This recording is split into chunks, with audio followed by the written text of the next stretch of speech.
It is 7:01 p.m. And I am calling the Lisle Library District Finance Committee meeting of November 24th, 2020 to order. Roll call, please. We want to read the statement.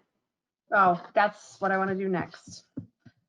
The Lisle Library recognizes Governor Pritzker's most recent executive order number 2020-59, which extends executive order number 2020-07 and the Government Emergency Administration Act number 100-06-40, which suspends certain requirements of the Open Meetings Act, allowing library trustees to participate remotely. All motions will require a roll call vote. Okay. And roll call. And roll call. Thomas Duffy. Here. Liz Sullivan. Here. Jenny Norton. Here. Thomas Hummel. Here. Tatiana Weinstein. Here. Beth McQuillan. Here. Okay, next is opportunity for visitors to speak. Director Weinstein, was there anything to do here? Sure. We do not have any people in person in the building, but we do have one virtual attendee. So I'm going to read this. Live stream participants may provide public comment during the opportunity for visitors to speak. Those who would like to comment, please click the raise hand icon and we will unmute you and give you a chance to speak to the board or the committee for 5 minutes. Is anyone in attendance? Does anyone in attendance wish to provide public comment virtually? I see none. Okay. Was there any emails? No emails. Okay, we can move on. Next item on the agenda is for approval of the minutes from our last meeting, October 6, 2020. Do we have a motion for the minutes? This is Trustee Duffy. I move to approve the minutes of the October 6, 2020 Finance Committee meeting. I'll second. We have a motion and a second. Thank you. Any discussion? Hearing none. Roll call, please. Thomas Duffy. Aye. Liz Sullivan. Aye. Jenny Norton. Aye. Motion passes. Oh, there was more. Sorry, Tom. Go. Aye. You're good. Thank you. Motion passes. Onward to agenda item for cash flow forecast presentation discussion. And here we have our guest, Tammy Olszewski from Ehlers to lead us with that discussion. Good evening. I'll be right back. No worries. I'm going to try to figure out how to get the presentation up here. Okay. I'm going to try to make you that presenter one. I have not used GoToWebinar yet as a presenter, so I apologize in advance. I'm sure we can figure it out here. Oh, look at that. It says show my screen. Perfect. Even better. Okay. So do you guys see the presentation now? Yeah, yes. Perfect. Okay. We'll put it in slideshow mode. And if for some reason you can't hear me, or if for some reason something goes awry with the screen, just let me know.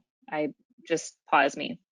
I definitely appreciate all of your time tonight and really accommodating some of my schedule. I know we've been trying to kind of coordinate a discussion about your cash flow, especially as it relates to your potential project in the future. So I'm thankful we could get together now. Sounds like it's really good timing since you've selected your architect. That's going to be a really big first step in this process. And I'm sure, you're kind of itching to get the project off and running. So it's very exciting. I know in discussions with Tatiana, this has been a long conversation, which is important. As you, of course, work with your constituents and really the people who have elected you into your roles, it's extremely important that you are guiding them through this process and making decisions that are prudent to the success of your library district. So right off the bat, I will apologize. I know I had heard some feedback that the cash flow chart that I had provided is a little different than the ones that we had previously used. And part of that is we have some new systems. One of them is a very robust accounting system. The other is actually a cash flow process that we've improved upon. So I did want to just let you know that unfortunately you are used to a different look and we have changed it. So certainly if there's any questions along the way, or if there's something that I don't cover that you are interested in discussing, don't be afraid to ask.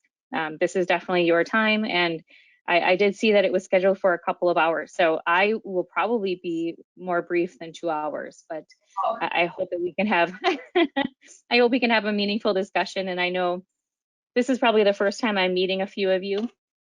So, you know, to give you a little bit of background, I have been with Ellers, your investment firm, for just over 4 years now.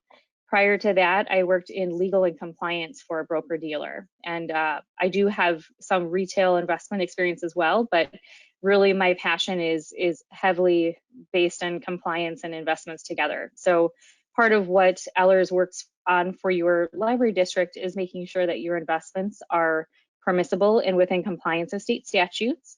And of course, we want to make sure it's liquid for you as you need it. And the third, you know, we always want to earn a little bit of money. So we always put those in order: safety, liquidity, and yield. And those are really the top 3 priorities or objectives whenever we are managing your investment portfolio. Now, as it relates to the actual cash flow itself, we historically put together a summary for you. So on an annual basis, there are a couple of components within this PowerPoint that will actually be specific to what we would do during an annual review process. And that is certainly to keep you apprised of the status of your portfolio, as well as to provide you any discussion opportunity about changes, or in this case, your project where you are hoping to leverage some of your cash holdings or investments for offsetting the project expenses. So let's go back to, I believe I can just go back to the other screen.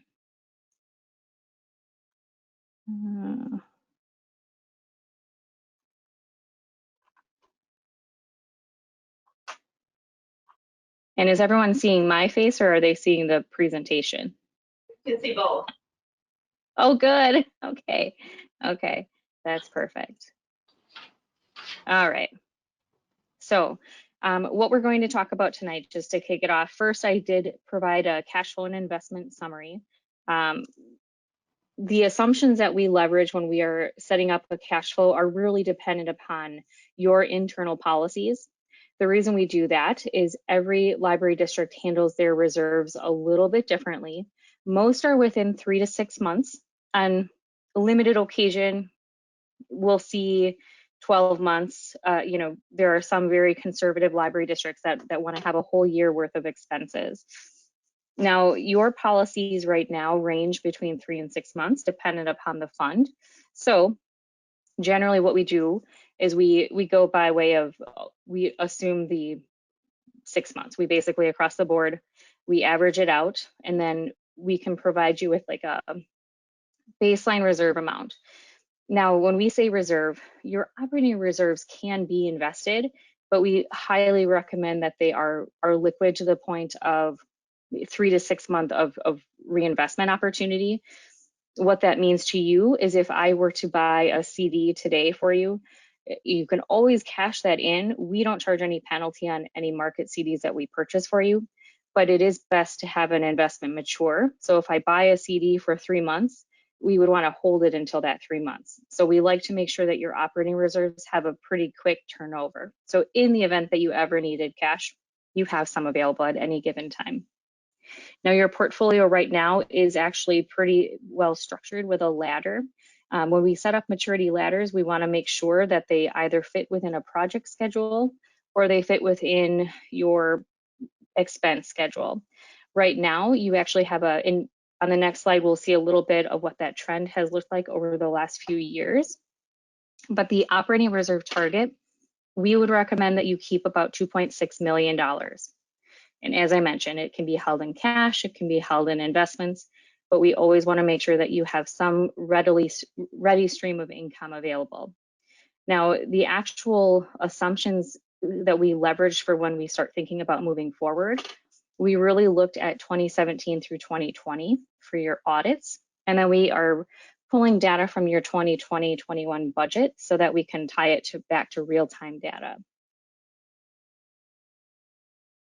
Now, on this page here, you should be seeing a chart, and it is part of the reason I like this chart is it's pretty important right now as you start thinking about your project, that you have a really solid understanding of where you have been, and really as we move forward, if you have anticipated any significant decline.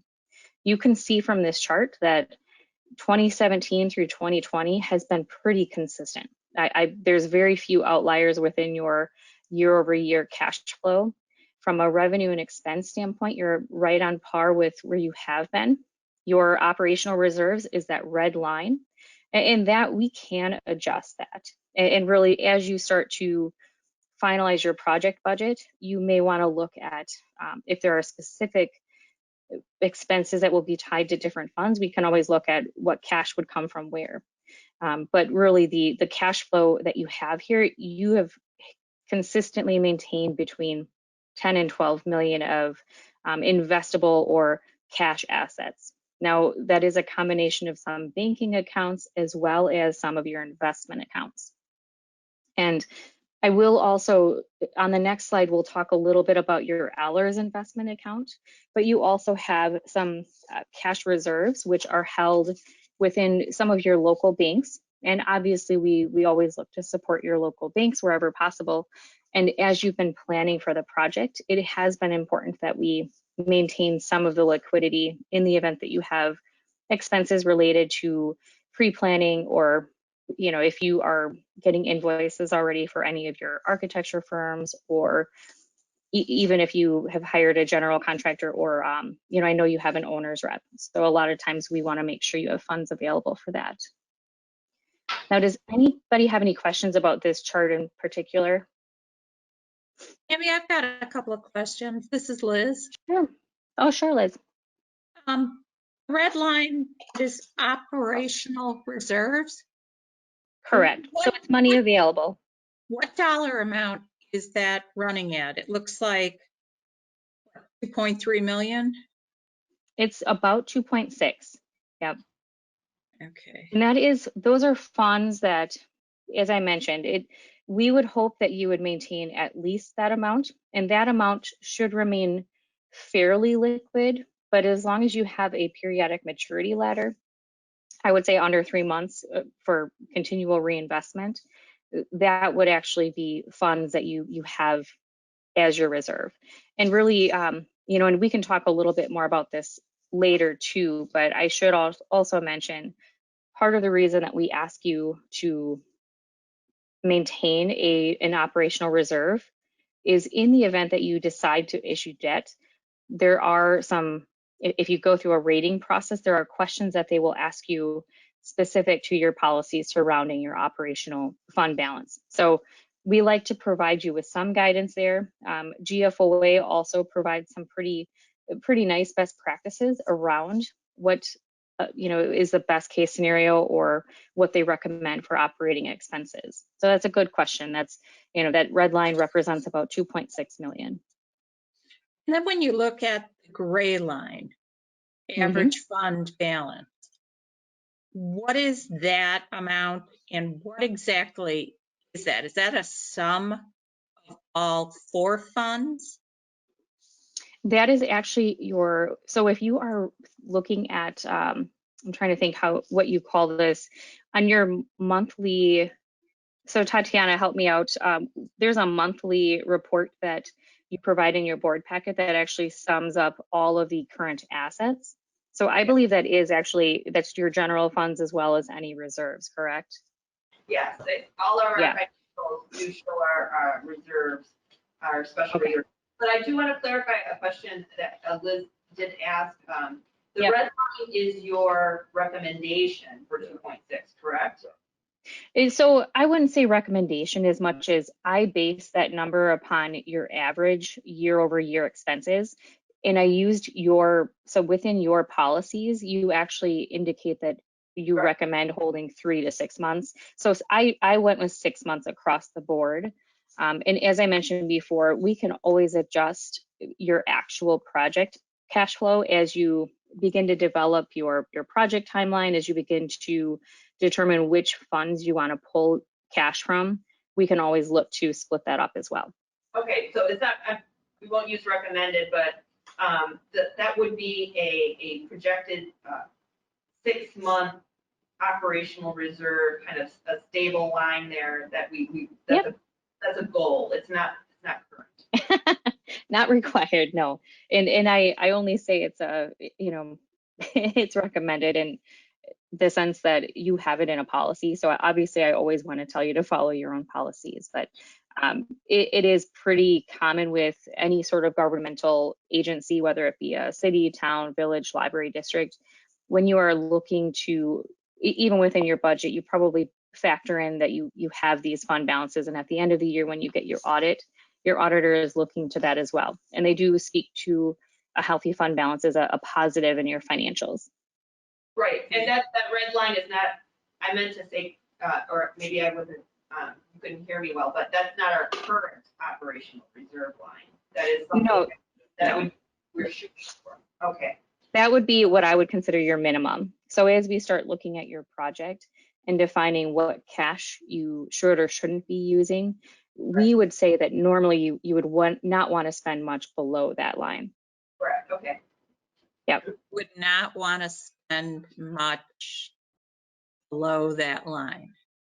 Yeah, so for example, your most recent board packet in September had $11.9 million as your current assets. So I would think of this as never spend much more than, the 11.9 minus the 2.6. So, 8 point, wow, why did I completely lost 8.6. So you would never want to spend below the 2.6, but you always, right now you've had just over $11 million, and at times up to $12 million available in cash assets. And I'm assuming that would be at June 30th, you went your end after we got like our first installment of property tax for the following year. So the property, that actually, and Tatiana, you can correct me if I'm wrong here, but I thought you had a separate tax, holding account. That is not, other than like your checking account. I suppose that balance is reflected within the assets themselves. It occurred to me, I don't know that I took that out specifically. I'm sorry, what's your question?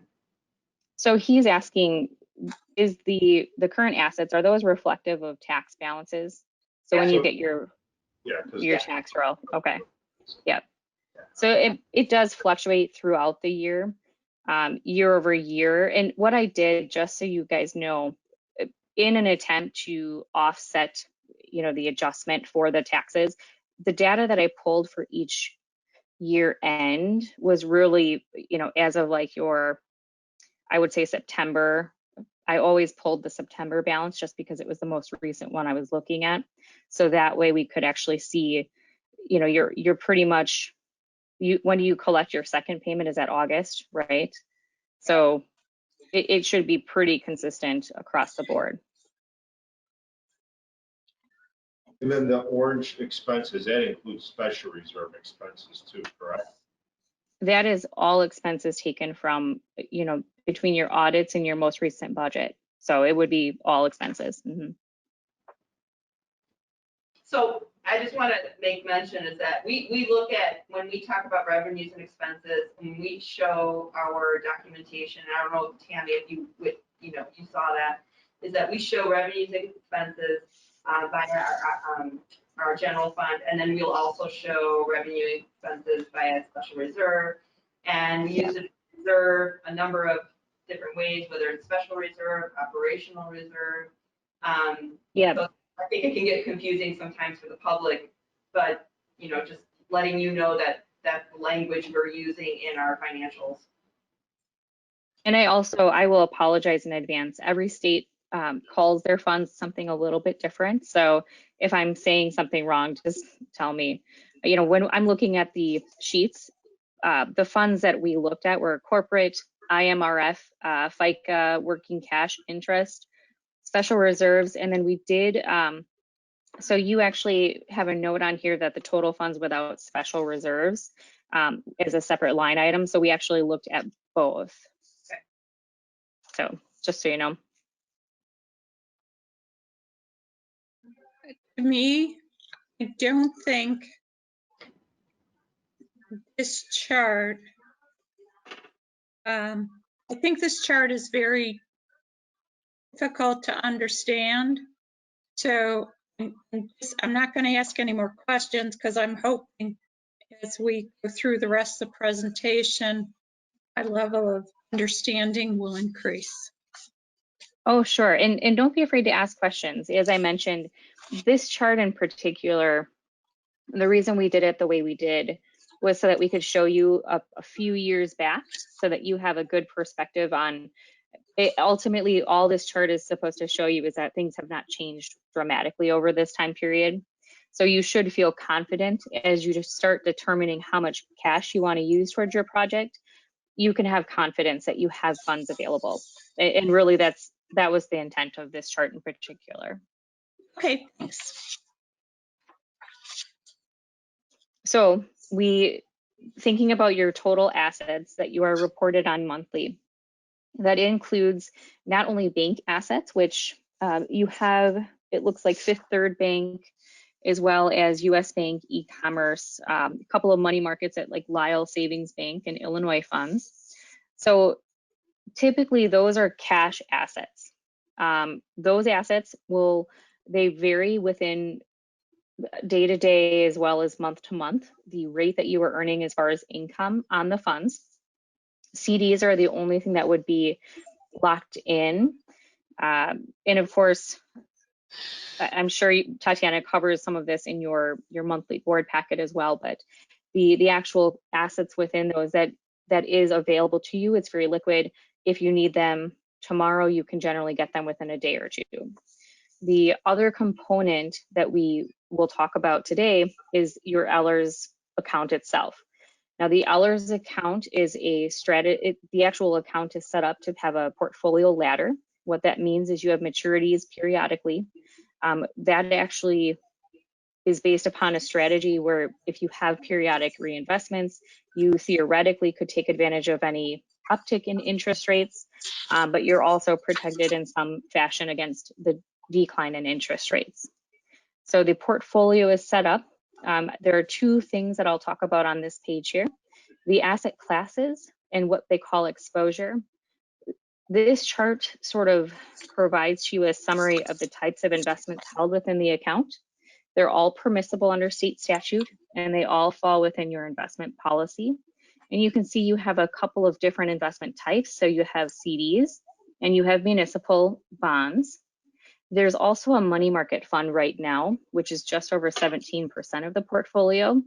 That is actually being held right now in a liquid form until we have some different definition around your project timeline and really once we make some decisions about how much of the actual cash you might want to be looking towards your project. Now, I thought I would just include a summary here for you of the actual account. And I realized on the PDF that I had sent, for some reason, it didn't like the date. Maybe the text didn't format properly, but your sheet that you have probably doesn't have the date range on it.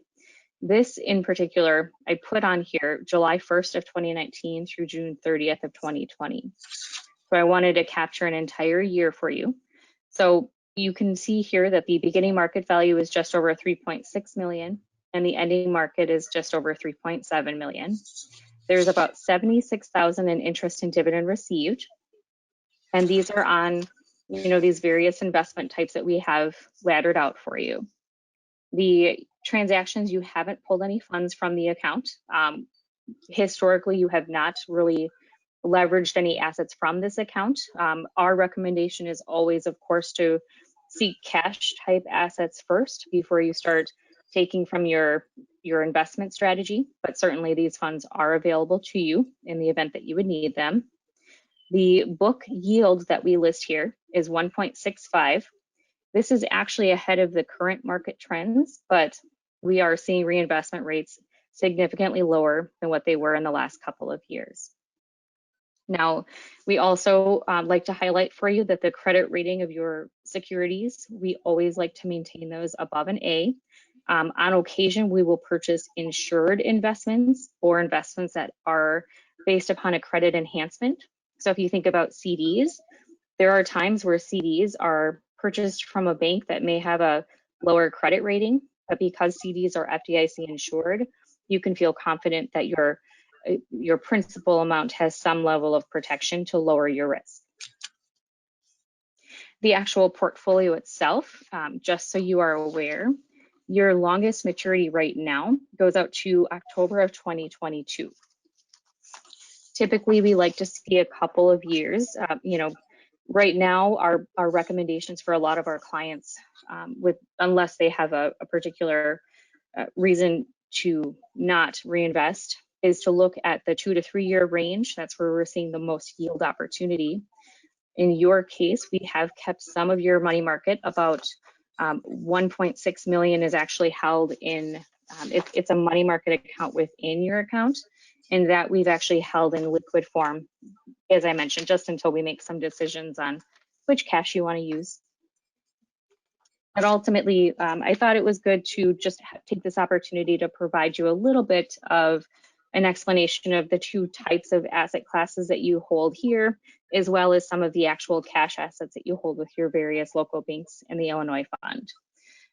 As I mentioned, we consider your portfolio strategy, you can modify that at any time. So if there was ever something that came up, we can always reassess, and certainly you have the option of selling any securities ahead of maturity as well. Now, are there any questions about the summary here, or is there anything that you wanted, any questions that you have about the account that I didn't cover, or any data that you were used to seeing? I have a question. Sure. So is it fair to say that you're investing about 3.8 million for us? Yep, just over 3.7, correct. Mm-hmm. And how does the book yield compare to like a rate of return? So that's a good question. Rate of return is generally calculated based upon actual income that you receive. Typically, you'll see that at your year end, and it'll say you earned this many dollars, and that's based upon this percentage of the portfolio. But the book yield itself is actually a culmination of all of the averages within your account. So every security that we purchase for you, whether it be a CD or a municipal bond, will have its own yield or anticipated yield. But the book yield actually factors in, and certainly stop me if this sounds ridiculous, but there are two terms when we are purchasing security that will factor into your accounting: amortization and accretion. If you purchase a CD or a municipal bond over par or over its face value, you basically are paying a premium. There are times where we actually purchase things at a discount. And in your accounting records, you basically have to account for that. You either, few different methods, but in general, over the course of the time that you hold that security, you either subtract any premium or you add up any discount, because all fixed income securities will mature at face value. So whether you paid more for it or bought it for a discount, you're getting the face value. So book yield actually factors that in. And we like to leverage that with our municipal clients because it's important that you're aware of the actual expected or anticipated yield. Rate of return is probably very similar on the account. You'll generally see, and actually that'll be on the next page here, so I'll move this forward. You'll see total return and income return. Total return actually factors in market value as well. Income return is your actual income. So if you look at the 3 different options here, prior 12 months, so that would be before, the year before 2019, it was 1.79 for your income return. This year, we have seen a decline in reinvestment rates, so your income is slightly lower. And of course, total return is also, you'll see a decrease in that nearly in conjunction with the yield itself. Okay, I'm not following. You're saying, where does it say total return?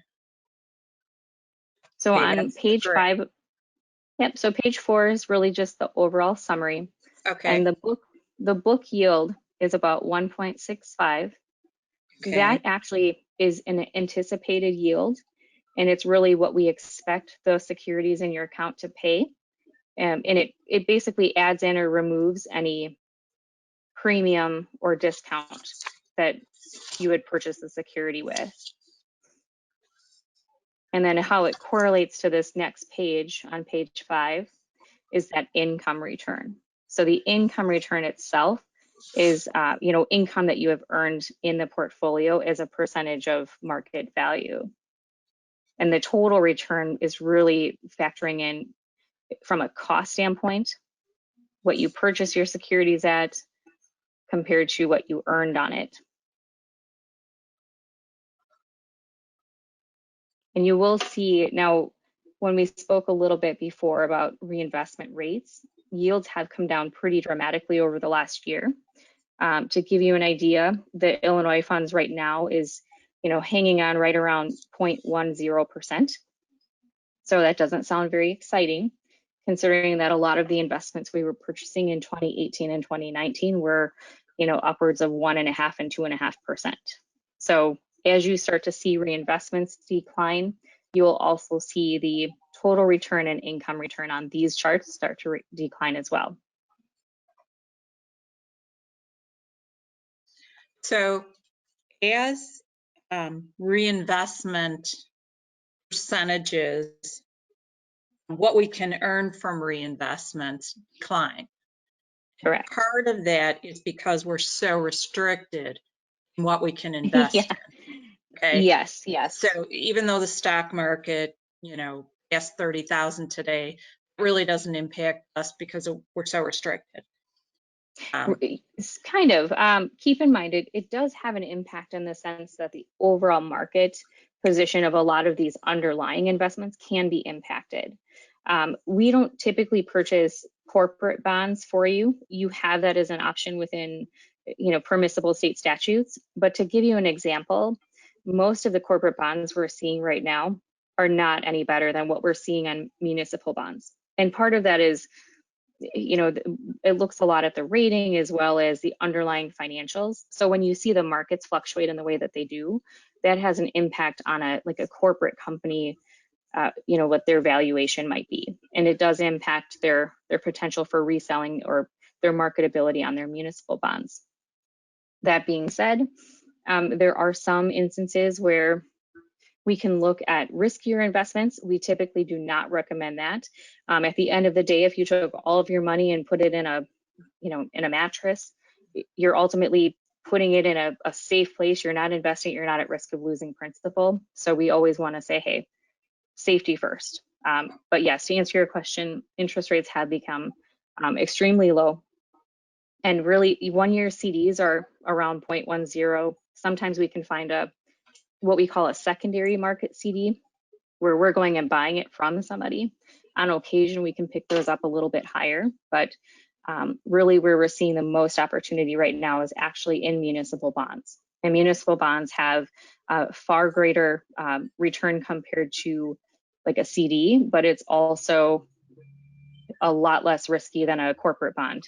And really from a rating standpoint and from a principal protection standpoint, you want to make sure that you either are investing in something that has some sort of, whether it be a government agency bond or a treasury, something that has a backing, whether it be a federal government or your local governments.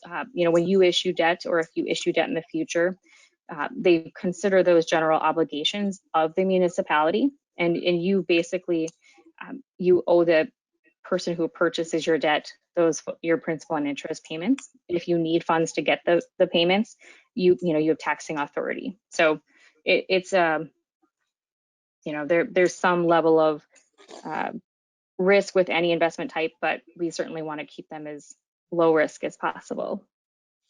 Thank you. Yeah. I also realize that I can talk probably for hours about different investment types. So if I ever seem like I'm prattling on, just stop me. I apologize. No, I appreciate it. It occurs to me sometimes I give you more information than you probably want to know, but you know, it's really important as you start thinking through, you know, like I said, the first slide that we looked at focused heavily on the status quo. You've been in a really good place. You have solid financials. Your constituents should be very aware of how healthy your fund balance is, as well as what your plan is to offset any expenses with, you know, your project.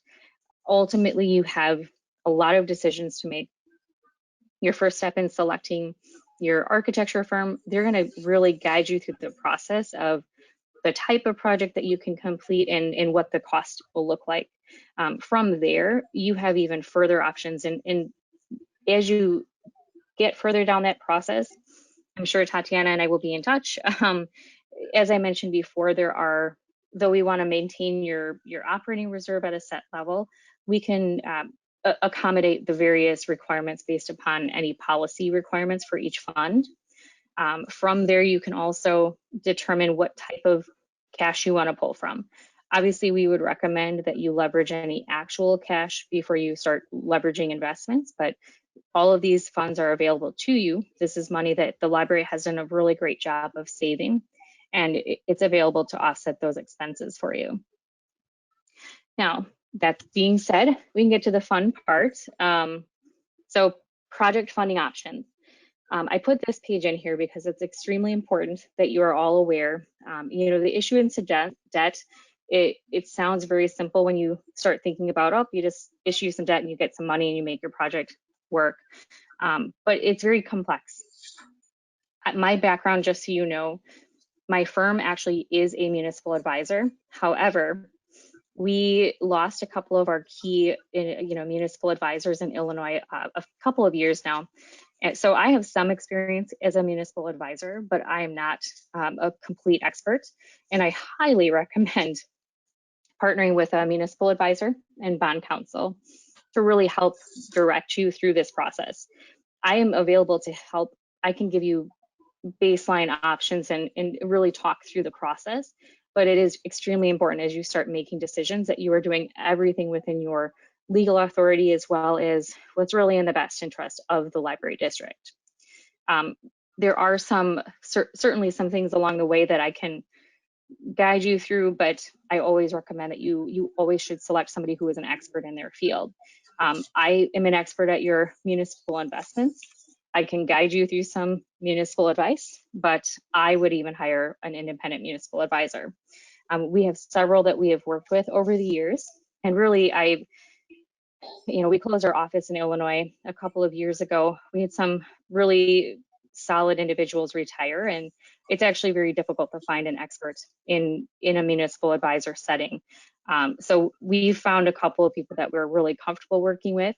And as I told Tatiana, we will partner with whomever you choose, because it's extremely important that whomever you select as your municipal advisor and whomever you work with on bond counsel also understands how we all work together. So as you set up any sort of debt planning, as you set up any sort of tax planning, everyone should work together so that there is a balance between limiting how much debt you have and leveraging your cash available. So just to give you an idea, a couple of the things that from a project funding option, you certainly could use just cash reserves if you wanted to. There are some advantages of issuing debt. And of course, you can do so without increasing your tax levy. So from a cost standpoint, it does help you with the project and get you some funds ahead of time so that you can actually just pay for the project, get the project underway, and then you pay for your debt over time. But there's also, considering when you're issuing debt, nobody really wants to talk about issuing debt. I feel like it's very prudent for you to be mindful of how much debt you are putting out there. And I'm sure your taxpayers would also appreciate knowing and seeing some transparency that you're also being fiscally responsible by leveraging cash to offset some of the debt. Ultimately, and I'm sure you've probably heard this, issuing debt, it definitely takes the burden of the full cash amount. It spreads it over many years, and in my mind, it's a project that will benefit current and future patrons. So spreading that out over a longer term provides some value. Not only you're not taking all of your cash and tying it into the project, which is putting you in a position to still earn a little bit of income on any operating reserves, but it's also showing your taxpayers, hey, we're using some cash, we're issuing this debt, it's going to be a long range project benefiting the community. So it's spreading that obligation across the board. And the two things that I would say would be the most viable funding options would be alternative revenue bonds or debt certificates. It is my understanding that you are looking at about 1 to 3 million in debt in additional funds from your cash reserves. I'll probably say this multiple times today, specific levy impacts and any sort of, I would say, debt planning should always be discussed with your bond counsel and municipal advisor. But in general, just to give you a little background on the two options that I just mentioned, alternative revenue bonds they're called double-barreled bonds. The reason is because it's generally a revenue source that funds it. And if that isn't enough to cover it, it becomes a general obligation of your district. And what that means is it's a backup to ensure that there are funds available to pay the debt. So your principal and interest payments, if you were to run into a scenario where you didn't have the funds to cover that, it is a general obligation, in full faith and credit of the library district. There are some coverage requirements when you are talking about revenue bonds. I believe it's 1.25%, but again, bond counsel will be the one who will dictate specifically based upon the bond and the amount, what that looks like. All that means is that you would need to maintain enough to cover the payments for a period of time. There's also what is known as a backdoor referendum. So ultimately, you as trustees have you basically have the obligation and the duty to ensure that the library is maintained and that the services you provide are available to your constituents. When it comes down to special projects, obviously you want to be very smart and transparent about what you are doing and the decisions you are making, but the control ultimately, and really the duty comes back to you as a board to ensure that you have funds available to cover these expenses. Backdoor referendums are a little tricky because while I appreciate that you want to go to your community and make sure that they're on board with your funding options, there's also a reason that they've elected you into your roles. And ultimately, you have to make some decisions about how to move forward. A backdoor referendum basically would, if you were to authorize issuing alternative revenue bonds, a backdoor referendum would allow constituents to, as long as they do it within 30 days of the authorizing resolution, they can basically force you to go to a public referendum.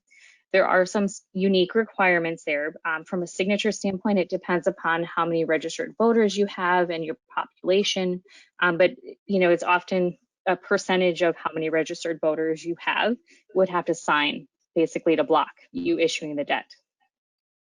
That being said, it's there for a reason. Obviously, if you issue debt, you want your constituents to be on board with it, but it also limits your ability to make funding decisions for your project.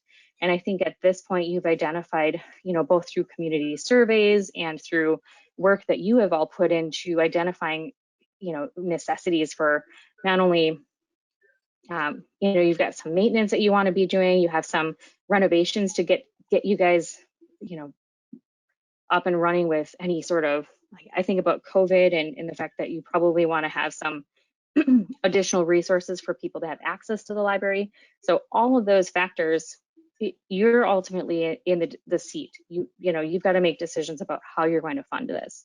And I worry a little bit about a backdoor referendum, though it provides your community the opportunity to go against you. I would also argue that if you get to that point, it's just going to stall your project. So again, it's really up to you which option you want to choose, but debt certificates are another alternative.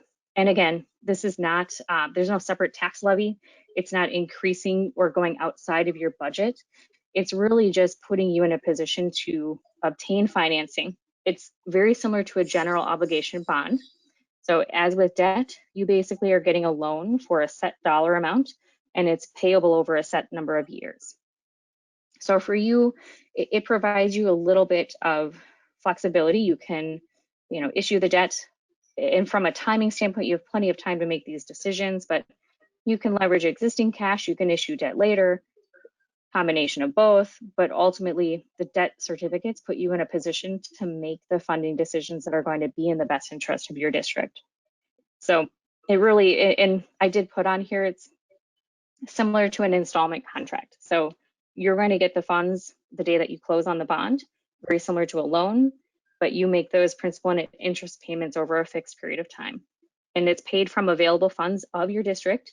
So, you know, ultimately, in my mind, this would be meeting both the obligations that you have to make funding decisions on behalf of your constituents, but it's also reassuring them that you're not just taking out a bunch of debt and raising their taxes.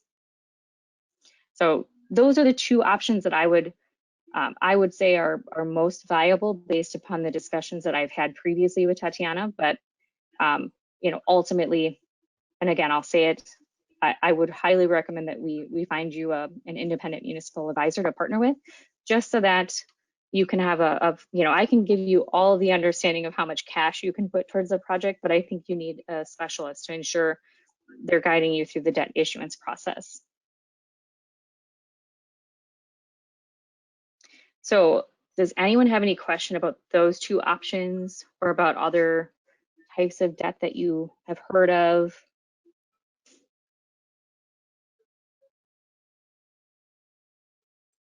I guess the only quick question is, the debt certificate, is the interest rate usually about the same as the bond or a little less? It actually depends. So, and here's where we can get really detailed. If you choose to issue debt certificates, generally speaking, there's a couple of ways of issuing the debt. What I mean by that is you could, depending upon the dollar amount, there's a few different avenues you can go. If it was under you know, a set dollar amount, it would be what they call bank qualified. So you could partner with you know, like an underwriter who will partner with local banks. I've seen that happen on occasion. Your interest rate itself, it's fixed in the sense that you know what you are paying every year for the next set number of years. But when you issue municipal debt, there are a few other things that go into it. For example, when we issue bonds, you might have a series of, say, 10 years. Every year might have a little bit different interest rate. The coupon payment that the person purchasing your debt will get paid will generally remain pretty static, but it can be adjusted. And a lot of it has to do with what's going on in the market. But yes, generally speaking, the interest rate that you pay, or the average interest rate, is fixed. I just have to preface it because there are some considerations as you start to go down that path. But you would know before you close on that issuance, you as a municipality would know, this is how much I have to pay this year, next year, the year after, and for however many years. So you would already have that amount fixed.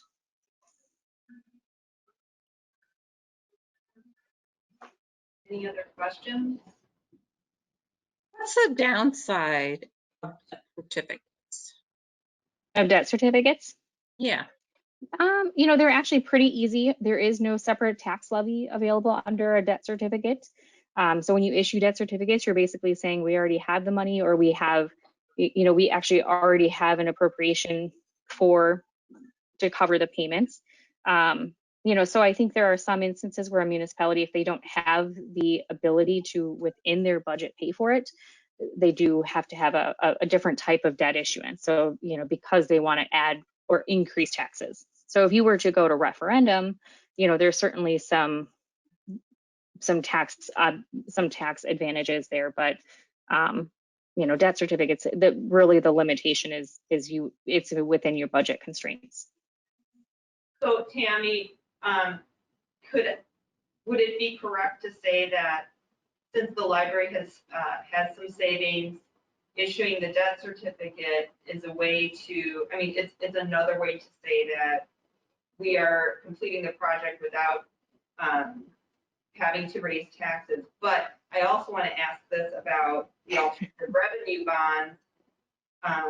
Don't most municipalities go out for bond because they are intending to increase their levy in some way? It can. It really depends. Revenue bonds in particular are tied to a funding source. So oftentimes you'll see them with, either a special project where, it might be a community project where they're building a community center, like a rec center or a golf course. So the principal and interest theoretically should be paid by revenues earned on whatever the project will be earning.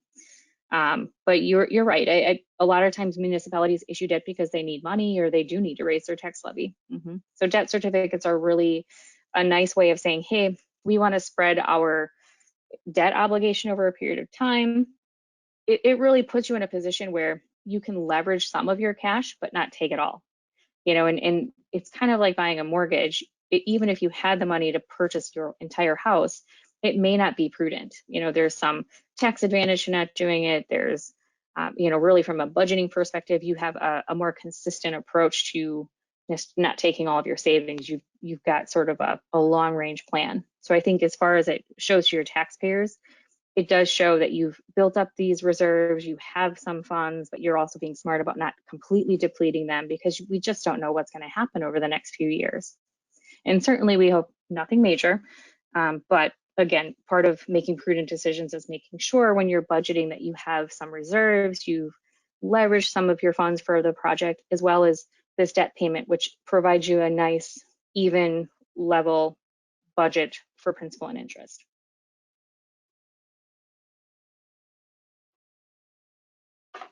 Anybody else? Well, normally it would seem like, because interest rates are low, it would seem like you would want to borrow money, keep it in your investments. But investment interest rates are so low. Yeah, so I think that's part of it. It feels like a wash. There definitely is that as a consideration. I would say as we start to get further down the process, you might be surprised to find out how low interest rates are on municipal debt.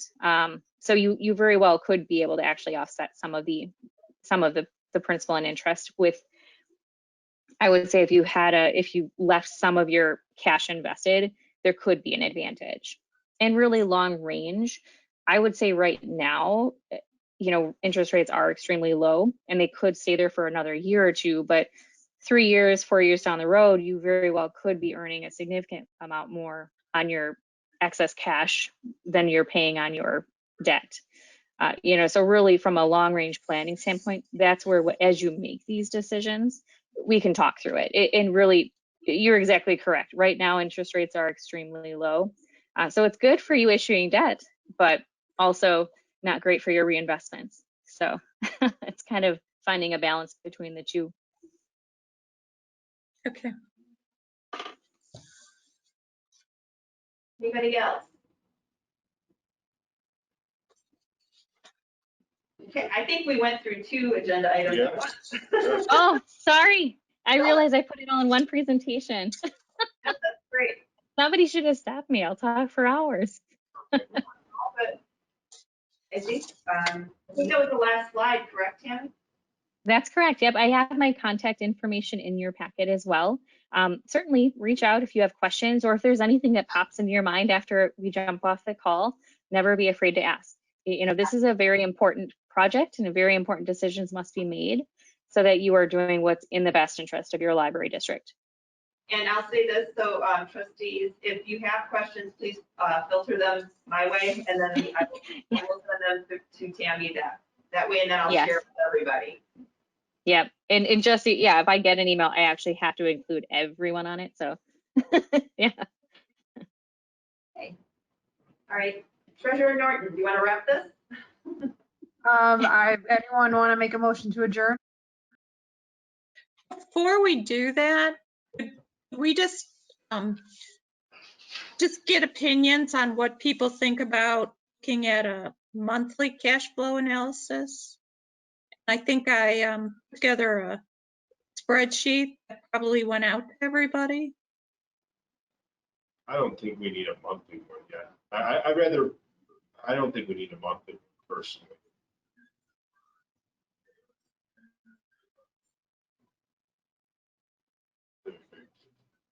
So before I answer that question, what is the thinking behind wanting a monthly cash flow report? Well, to me, it's going to be very difficult to determine how much we want or need to borrow at what period of time unless we look at what the cash flows coming in are and what the cash flows going out are. Because we have to incorporate the 2 months per year that we get the bulk of our tax revenue, you know, because it's not 1/12, 1/12, 1/12. And we also have to, you know, plan for and accommodate when we pay for things. It's not everything is paid for on a monthly basis. There's some relatively big hit items like databases, for example, that we might pay for once a year. It might be $120,000 or so. It's not, you know, split up monthly. So to me, I would be much more feeling like I'm doing a much better job fiscal responsibility wise, understand, you know, when do I need money? How much money do I need? I don't want to borrow more than I need, and I don't want to borrow less than I need. And how can I time? And usually, you know, architects and building contractors are willing to work with you to time when they bill you to coincide with your finances if you can tell them that in advance. Otherwise, you know, they'll bill you whenever. And in order to cover that, we might end up borrowing more than what we need, just to quote unquote be on the safe side. So thank you. That helps. I guess that I'll put a little bit of a twist on it in the sense that on a principle, I would like to see a cash flow monthly. However, I think it would be more appropriate to do that. I'm going to call it a analysis, Trustee Sullivan, and kind of, because I agree with you. You don't want to, you know, if we want to borrow, you don't want to borrow more than what you need. And you also want to know where it happens. But it kind of all is dependent upon what the next several months look like as we go through this next stage of the project, right? So after we go through with the architects and we land on a concept, estimated costs, that estimated cost is what's going to drive, you know, what that cash flow looks like. Because what if we have several months of a delay in here where, or let's say we don't like what comes back from the architect and we have to get postponed. So I think that would probably be, I forgot the term that was just talked about, but the advisor as well with Ellers is probably going to sit down and say, okay, your project's going to cost $5. You have $2.50 in your savings. If you start it and your goal is to start this project on this date, this is then what you have to do, and this is how your cash flow integrates into there. Is that, I think that, I agree, I don't know if it's necessary right now, but we will have to do that. You don't want, because your point is well taken, you don't want to borrow more money than you need, but we don't actually know how much it is. So I imagine, Tammy, the cash flow analysis probably isn't something that's difficult to do in that circumstance with the advisor. You just need to know how much it's going to cost. Right.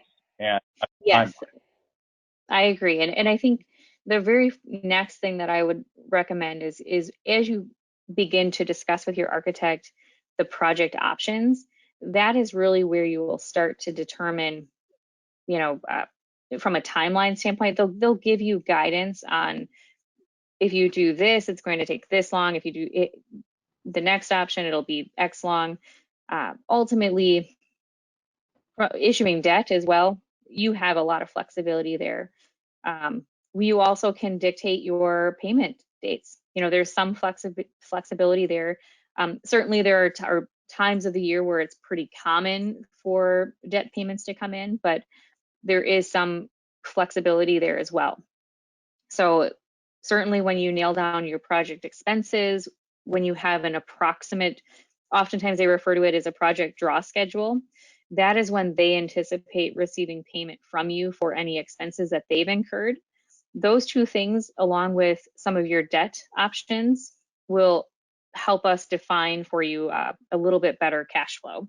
And as I mentioned, there are also some flexibilities available within our modeling so that we can show you, if you wanted to take certain amount out of your special reserves fund, if you want to allocate some other funds because it's part of another project, we can guide you through that as well. And ultimately, the cash flow will be defined by the project.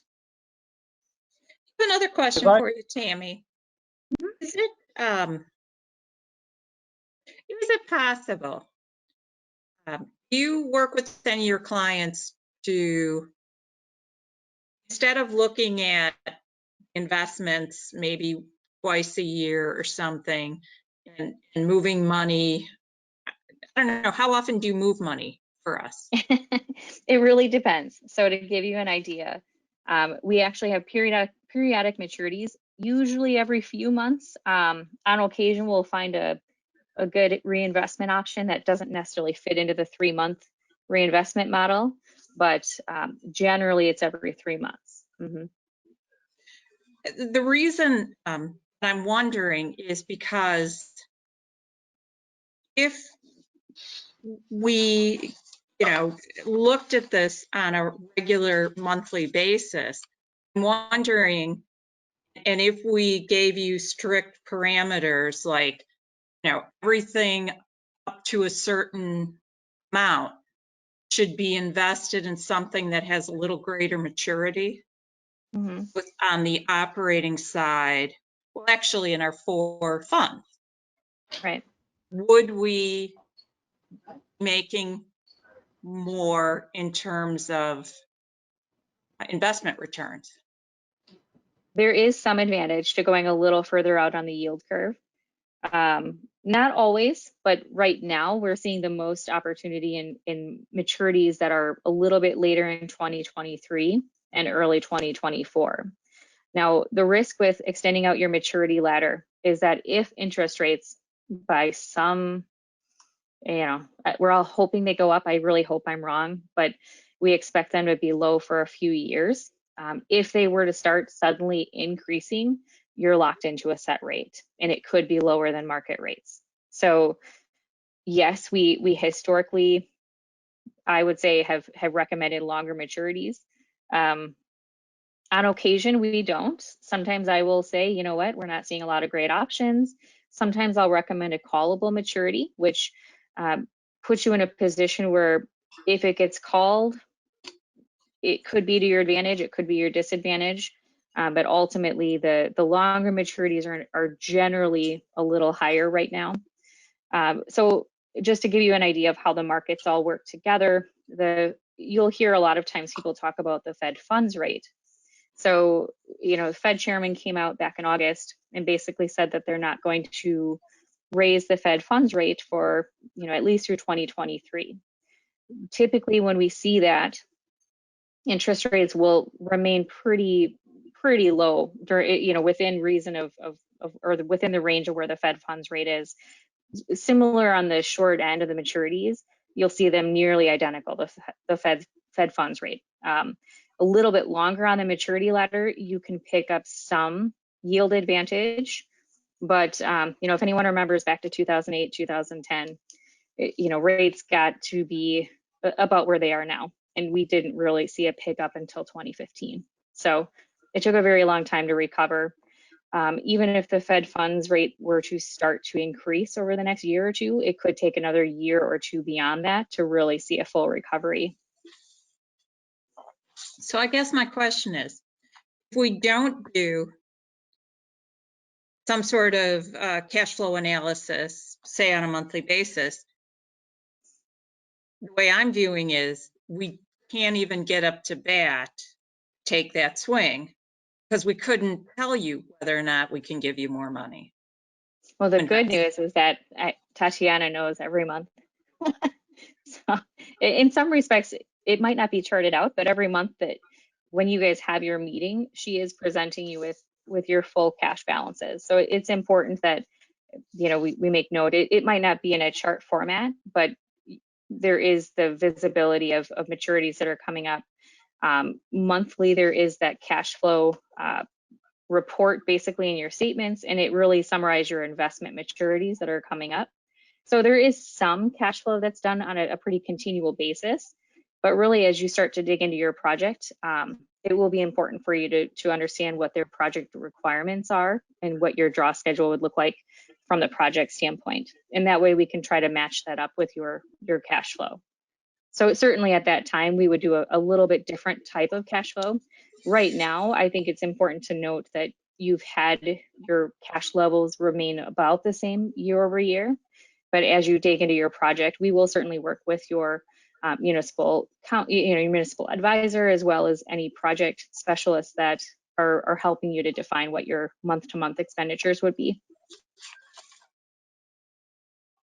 I think we can find a happy medium for what you want, Trustee Sullivan, with once we delve into hiring a financial advisor. I think that, as Tammy mentioned, once we move forward with a project, we'll want more, I won't say frequent, but maybe it is more frequent kind of views of the flow. So I think that your point is well taken. I just don't know exactly how that will look until we discuss this with an advisor. And what will happen too, we can model out what your cash flow would look like if you had X number amount coming out in future months. So really that's where the project expenses and that draw schedule will help us to provide you with that guidance. We can show some hypothetical versions as well. So you will have a comfort level with if we issued 1 million, 2 million, 3 million versus using 3 million cash or 2 million cash. So we'll be able to provide you a much further or a much greater detail. Part of the reason we really didn't yet is because it's important for us to, really set up some modeling with your municipal advisor as well. Okay, that sounds great. Thank you. Great. Oh, I have one other quick question. Do library districts ever take out cash like 2 times? I'm sorry, not cash. Borrow money at 2 times as opposed to 1 time? And is there any benefit to doing that? There can be benefits. Typically where we see that is if you issue debt that's over what they call bank qualified. So if you have school districts will issue 30, 40, $50 million in debt, they may actually spread that out over a couple of years. There are 2 advantages there. One is if they can keep any portion of it under $10 million, it actually expands the people who can purchase the debt. And two, it actually puts them in a position where they can lengthen the amount of time to pay back the debt. So you're also restricted with, how much time you have to pay back your debt. Municipal bonds versus revenue bonds versus certificates are each limited by those different amounts. So when you see large projects, they oftentimes want to split it up over a much longer period of time. So that provides them some flexibility there. I would say it's not common, not real common, but there's some. Okay, thank you. Yeah, absolutely. I'm really glad that I could be here tonight. And if there's anything that I didn't cover, don't be afraid to ask. I'm always available. Thank you, Tammy. You're Thank you, welcome. Tammy. Any further questions, group? If not, a motion to adjourn then? This is Trustee Move to Duffy. I adjourn. move to adjourn. Second.